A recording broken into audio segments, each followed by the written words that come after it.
This is one where I'm definitely going to ruffle some feathers. Jameson Williams and Amon-Ra St. Brown. No, thank you. I've been preaching. If you follow our 4FF sake Twitter page, I have been preaching sell Amon-Ra St. Brown before they signed DJ Chark. I was on there saying that. Before they drafted Jameson Williams, I was on there.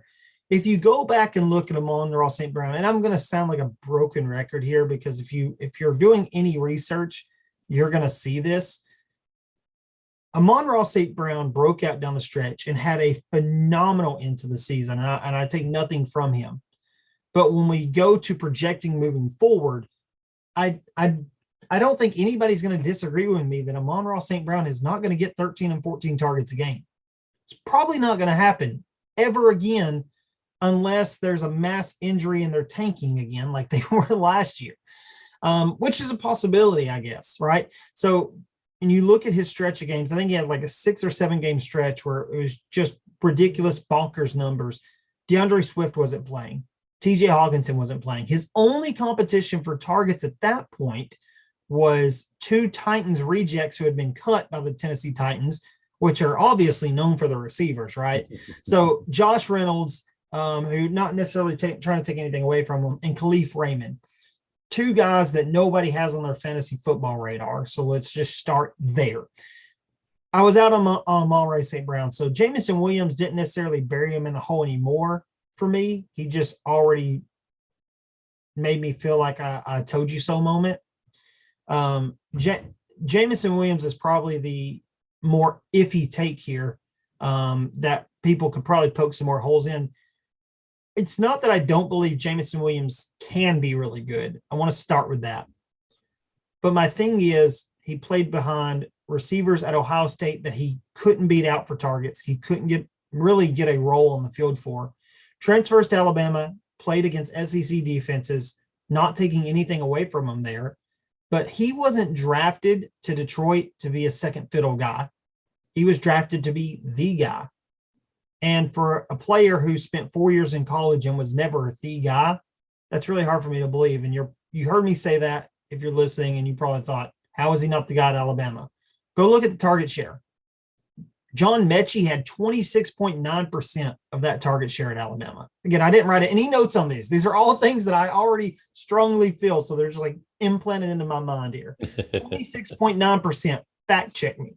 John Mechie had that target share over Jameson Williams and might not be the athlete Jameson Williams is. So what does that tell us? All we have to go off of is how these college coaches feel about certain players. Not that any player hasn't outperformed what they did in college, but I don't get the hype. I thought Jameson Williams had the college production and skill set to be a mid-second round pick in the NFL, and he went all the way up to the first.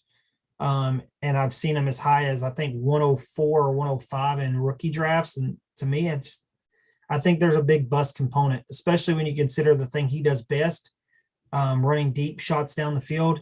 He has a noodle-armed quarterback to throw it to him in Jared Goff. So I can't add anything else to that. Mark, tell me why I'm wrong, or tell me why you agree with me.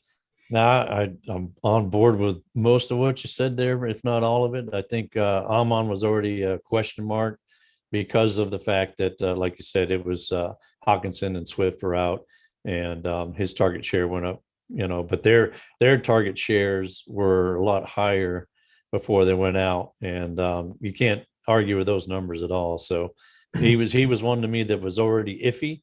I think he's good. He still did it. He did it in the pros with not the best quarterback in the league. So I'll give him credit for what he did there. But I do feel like those guys coming back in are going to take away the target share. Williams probably won't be there in the beginning of the season, but down the stretch, we might see Amon-Ra St. Brown fading a little bit behind those guys.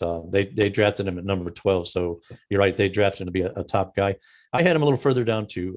Like in rookie drafts, I had several guys that had him. I had him targeted for late first, early second in rookie drafts. I think he's talented, but I think there's guys I had ahead of him I like better. But with that draft capital, like I said, they didn't bring him in to sit him behind Amon-Ra for sure. So I think him plus some other factors kind of puts Amon-Ra to the kick him to the curb maybe, but we'll see. We'll see. I like the fact that they've got a lot of weapons, so they should be a lot more dynamic. Now they just, with Goff in there, it almost seems out of place to have that many weapons, and Goff thrown to him. But yeah, it's going to be tough to get a big target share in that offense. So we need a moment of silence here for the true loser of all of this, and that's our boy Quintez Cephas. Yeah. It's my fake lighter when I need it.